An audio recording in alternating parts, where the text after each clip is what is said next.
ఇంకొక ధనవంతుడు ఉన్నాడు. ధనవంతుడు అయ్యాడు. ఒకప్పుడు ఆయన గొర్రెల కాపరి.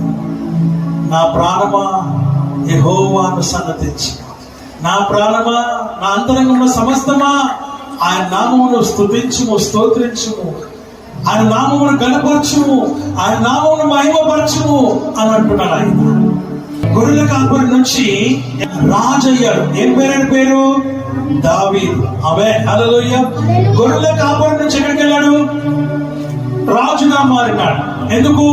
నా ప్రాణమా యెహోవాను సన్నతించుము, నా ప్రాణమా యెహోవాను మహిమపరచుము, నా ప్రాణమా నా అంతరంగమున్న సమస్తమా నా దేవుడిని యెహోవాను సన్నతించు, స్తుతించు, కీర్తించు, పూజించు, ఆరాధించు, మహిమపరచు.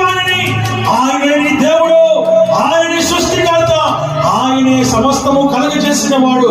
ఆయన తప్ప వేరొక దేవుడు లేడు.